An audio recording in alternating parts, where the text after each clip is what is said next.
2018లో వచ్చింది డిఎస్సి, ఇది 2024. ఈ 6 ఏళ్ల నుంచి డిఎస్సి కోసం నేను పెద్ద ఉద్యమం చేశాం, పోరాటం చేశాం శాసన మండలిలో. బొత్స గారితో దెబ్బలాడేవాళ్ళం మేము, ఆయన అప్పుడు విద్యామంత్రి. ఎట్టకేలకి ఈరోజు డిఎస్సి 16,347 పోస్టులతో రావటం ఒక శుభసూచి. ఈ సందర్భంగా అభ్యర్థులు ఇక్కడ ఉన్న వాళ్ళందరూ కూడా 3 అంశాలు మీరు దృష్టిలో పెట్టుకోవాలమ్మా. మొదటిది,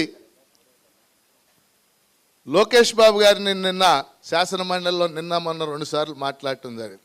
వారు 3 విషయాలు చెప్పారు. ఎందుకంటే అభ్యర్థులు చాలామంది డిఎస్సి నోటిఫికేషన్ ఎప్పుడు ఇస్తారు, వాస్తవంగా నవంబర్ 6న రావాలని వారు ప్రకటించారు. లోకేష్ బాబు గారు ఒకటే చెప్పారు, రేపు జూన్ 12న పాఠశాలలు తిరిగి తెరిచే నాటికి ఈ అభ్యర్థులు టీచర్లై పాఠశాలల్లో ఉంటారు, వాళ్ళని చదువుకోమనండి. అందుకని మీరు అందరూ రేపు వస్తుందా ఎల్లుండి వస్తుందా దాని గురించి ఆలోచించవద్దు, అది వస్తుంది. అమ్మా అర్థమైందా మొదటి మాట.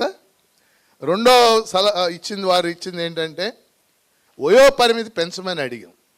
ఇప్పుడు డిఎస్సికి 44 ఏళ్ళు ఉంది, ఎస్సీ ఎస్టీ బీసీలకు 5 ఏళ్ళు వయో పరిమితి ఉంది. చాలామంది ఏజ్ బార్ అయిపోయారు ఈ 6 ఏళ్లలో. అందుకని వారు రిక్వెస్ట్ చేస్తే ఖచ్చితంగా వయో పరిమితిని పెంచుతాం, దాన్ని పరిశీలన చేస్తున్నాం, డిఎస్సి నోటిఫికేషన్లో అది ఇస్తామని చెప్పారు. మూడో ముఖ్యమైన అంశం అభ్యర్థులు గుర్తుపెట్టుకోవాలా, ఇది ఆన్లైన్లో జరిగే ఎగ్జామ్ కాబట్టి రోజుకు 2 రకాల పేపర్లు వస్తాయి. టెట్ ఎగ్జామ్లో అభ్యర్థులు చాలా నష్టపోయారు. ఈ విషయాన్ని లోకేష్ గారి దృష్టికి తీసుకెళ్ళాను.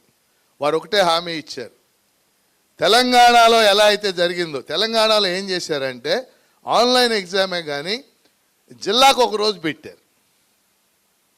అర్థమైందా మీకు? జిల్లాకి ఒక రోజు, రకరకాల పేపర్లు ఉండవని, ఒక జిల్లాకు ఒక పేపర్.